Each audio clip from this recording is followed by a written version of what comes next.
Baik, Assalamualaikum warahmatullahi wabarakatuh. Sebelumnya, perkenalkan saya Rizky Putri Cahyani dengan NIM 230021666, sesi 120. Pada kesempatan kali ini saya akan menjelaskan yang telah saya lakukan, uh, di mana identitas bukunya itu, di sini saya mengambil judul buku tentang buku Hajar Manajemen Pendidikan, di mana penulisnya yaitu Elvianto Nasron. Tahun terbitnya itu tahun 2023, penerbitnya itu Unsur Press. ISBN-nya itu ada 978 623 408 30 dan 40. Uh, Alasan saya mengambil buku ini karena buku ini relevan digunakan sebagai referensi untuk mahasiswa administrasi pendidikan karena membahas seluruh komponen pengelolaan sekolah secara komprehensif. Alasan saya mengambil buku ini. Yang pertama yaitu di mana buku ini membahas tentang manajemen pendidikan secara lengkap. Yang kedua, buku ini sesuai dengan mata kuliah manajemen satuan pendidikan. Yang ketiga yaitu materi ini mudah dipahami dan diaplikasikan analisisnya, di mana menurut saya buku ini tidak hanya menjelaskan teori, tetapi juga menunjukkan bagaimana manajemen ini dapat diterapkan dalam lingkungan sekolah, sehingga mudah dihubungkan dengan kondisi nyata di lapangan. Baiklah, di sini terdapat 12 bab.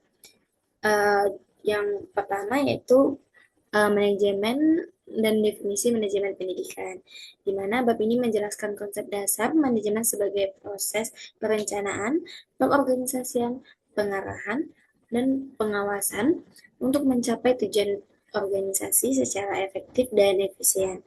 Selanjutnya dibahas mengenai pengertian administrasi pendidikan serta manajemen pendidikan sebagai proses pengelolaan seluruh sumber daya pendidikan, di mana ini berguna untuk mencapai tujuan pendidikan.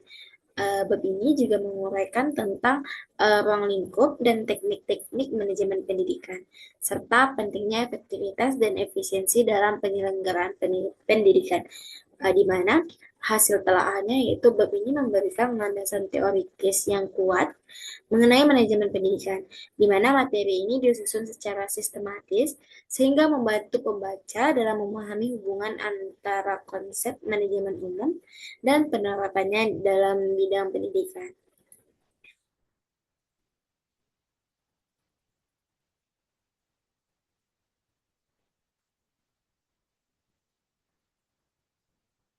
Lalu yang kedua yaitu manajemen peserta didik, di mana bab ini membahas tentang pengelolaan peserta didik, mulai dari PPDB, pembinaan peserta didik, pengelompokan kelas, pengelompokan biodata siswa, layanan bimbingan dan counseling, hingga pembinaan disiplin siswa, di mana pengelolaan peserta didik ini dipandang sebagai upaya untuk mengembangkan potensi siswa secara optimal selama mengikuti proses pendidikan. Hasil telaahannya, di mana bab ini menunjukkan bahwa peserta didik merupakan pusat dari seluruh aktivitas pendidikan. Pengelolaan yang baik akan mendukung perkembangan akademik maupun non-akademik siswa, sehingga tujuan pendidikan ini dapat tercapai secara maksimal. Lalu yang ketiga, bab manajemen bab 3, manajemen kurikulum dan pengajaran, di mana bab ini menjelaskan tentang pengertian kurikulum, fungsi kurikulum, ruang lingkup manajemen kurikulum, struktur kurikulum, program tahunan, serta program semester, di mana kurikulum ini dipandang sebagai pedoman utama dalam pelaksanaan proses pembelajaran di sekolah. Hasil telaahnya, di mana bab ini menekankan pentingnya perencanaan dan pengelolaan kurikulum agar proses pembelajaran ini berjalan sesuai dengan tujuan pendidikan. Kurikulum yang dikelola secara sistematis akan meningkatkan kualitas pembelajaran. Lalu bab 4 tentang manajemen tenaga pendidik dan kependidikan, di mana di sini membahas tentang definisi tenaga pendidik dan kependidikan, ruang lingkup pengelolaannya, tugas dan tanggung jawab masing-masing personal sekolah, serta pengembangan staf, di mana di sini guru dan tenaga kependidikan ini dipandang sebagai sumber daya manusia yang menentukan keberhasilan pendidikan. Hasil telaahnya, Bab ini memberikan pemahaman bahwa kualitas pendidikan ini sangat dipengaruhi oleh kompetensi tenaga pendidik dan kependidikan. Lalu bab 5, manajemen sarana dan prasarana, di mana di sini menjelaskan bahwa pengelolaan sarana dan prasarana pendidikan meliputi perencanaan kebutuhan, pengadaan, pemeliharaan, inventarisasi, hingga penghapusan barang. Di mana Satras ini merupakan faktor pendukung dalam proses pembelajaran. Hasil telaahnya, bab ini menunjukkan bahwa fasilitas pendidikan harus dikelola secara efektif agar mampu menunjang kegiatan belajar mengajar dan menciptakan lingkungan belajar yang kondusif. Lalu bab 6, manajemen keuangan sekolah, di mana di sini membahas tentang pengertian manajemen keuangan sekolah, ruang lingkup pengelolaan keuangan, serta langkah-langkah penyusunan rencana anggaran pendapatan dan belanja sekolah. Di mana pengelolaan keuangan ini harus mengedepankan prinsip transparansi dan akuntabilitas. Hasil telaahnya, bab ini memberikan wawasan mengenai pentingnya pengelolaan dana pendidikan secara efektif, efisien, dan bertanggung jawab agar program sekolah dapat berjalan sesuai dengan perencanaan. Lalu bab 7 yaitu manajemen humas. Di mana ini membahas tentang hubungan sekolah dengan masyarakat, tujuan, dan manfaat hubungan tersebut, ruang lingkup kegiatan humas sekolah, serta prinsip-prinsip kerjasama antara sekolah dan masyarakat, di mana hubungannya harmonis dapat mendukung keberhasilan program pendidikan. Hasil telaahnya, bab ini menegaskan bahwa sekolah tidak dapat berdiri sendiri, di mana sekolah ini berdiri dengan dukungan masyarakat dan orang tua yang menjadi faktor penting dalam meningkatkan mutu pendidikan dan citra sekolah. Bab 8 yaitu manajemen layanan khusus, di mana di sini menguraikan berbagai tentang layanan khusus yang diberikan sekolah kepada peserta didik, seperti layanan kesehatan, perpustakaan, kantin, transportasi, dan layanan lainnya yang mendukung proses belajar, di mana layanan ini bertujuan untuk membantu peserta didik dalam memperoleh pengalaman belajar yang optimal. Hasil telaahnya, bab ini memperlihatkan bahwa keberhasilan pendidikan tidak hanya ditentukan oleh proses pembelajaran di kelas, tetapi juga oleh kualitas layanan pendukung yang tersedia di sekolah.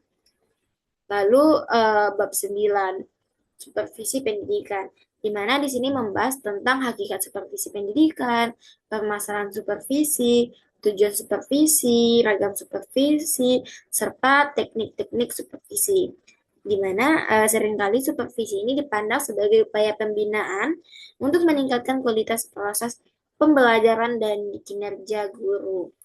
Hasil telaahnya, bab ini memberikan pemahaman bahwa supervisi ini bukan sekedar pengawasan, melainkan proses pembinaan yang bertujuan meningkatkan mutu pendidikan secara berkelanjutan. Lalu bab 10, kepemimpinan pendidikan, di mana di sini membahas tentang konsep kepemimpinan, fungsi kepemimpinan, teknik kepemimpinan, tipe kepemimpinan, serta peran kepala sekolah sebagai manajer, administrator, dan supervisor. Di mana kepemimpinannya yang efektif ini menjadi kunci keberhasilan organisasi pendidikan. Lalu hasil telaahannya, di mana bab ini menunjukkan bahwa kepala sekolah memiliki peran strategis dalam menggerakkan seluruh sumber daya sekolah, di mana gaya kepemimpinan yang tepat dapat meningkatkan motivasi dan kinerja warga sekolah. Lalu bab 11, peran guru sebagai manajer, di mana di sini guru menjelaskan guru sebagai manajer pembelajaran yang merencanakan, melaksanakan, dan mengevaluasi kegiatan belajar mengajar, di mana selain itu dibahas pula tentang kompetensi yang harus dimiliki guru untuk menjalankan tugas profesionalnya. Hasil telaahannya, di mana di bab ini nantinya akan menekankan bahwa guru tidak hanya berfungsi sebagai pengajar, tetapi juga sebagai pengelola kelas dan fasilitator pembelajaran yang bertanggung jawab terhadap keberhasilan peserta didik.